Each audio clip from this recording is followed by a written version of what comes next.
teacher here at Tranquil Space, coming to the asana of the month, Vashisthasana or side plank. This is one of my favorite poses. I love it because it's a great way to build upper body strength, engage your core, and the sort of focus and stability that comes in yoga practice as you really focus to hold your balance. It's a really fabulous multi-purpose pose. But it's challenging, and there's lots of ways that you can approach this pose to either ground it, take it a little bit more gently, or to amp it up and really find a little bit more heat in it.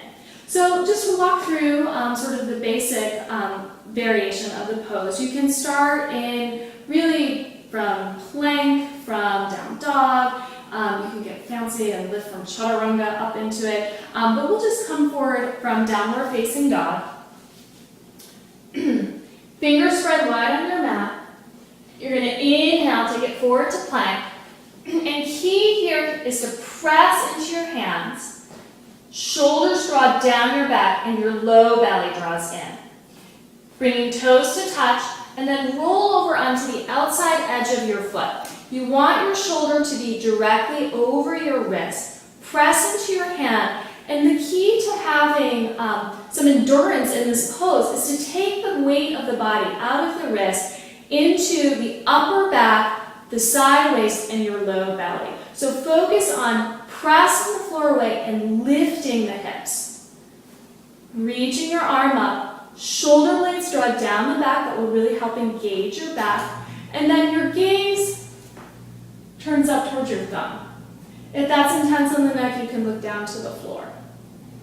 Keeping lifting with the hips, inside of the hand is strong, and then take it back to your plank pose. Some variations you can take from there are, for a little bit more support, you can stagger your feet. So basically you start in your plank, and you just from plank, roll onto the edges of your feet. So now you've got both feet on the mat. This is a little bit more stable. It helps, right? So you have a little bit of leverage to lift the hips up. Sort of a variation from there, and one that I like a lot, is to bring the knee forward. So you're getting the extra support to help hold your body weight, and you're getting a nice hip opener. Another option is to bring one knee to the mat. And to come into the pose like this. This is a little bit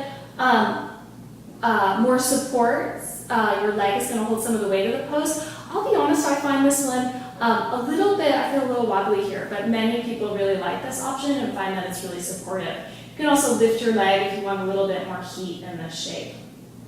So those are options if you want to take a more accessible approach to the pose, if you want to slow it down, have a little bit more support.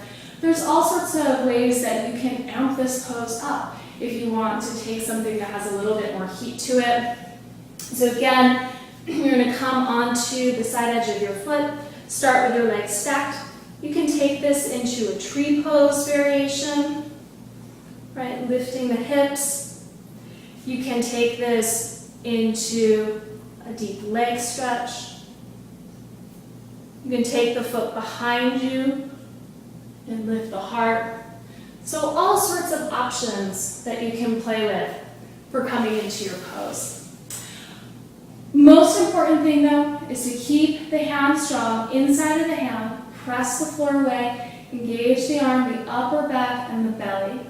Stagger, or rather stack your joints. You may hear different approaches. I like to keep your hands right where they are in plank and roll. I find that you get a nice alignment this way, but some people prefer to step the hand in to the midline and then roll. So whatever works best for you, but just know that the ultimate goal here is to use the architecture of the body to support your pose. So shoulder over elbow, over wrist.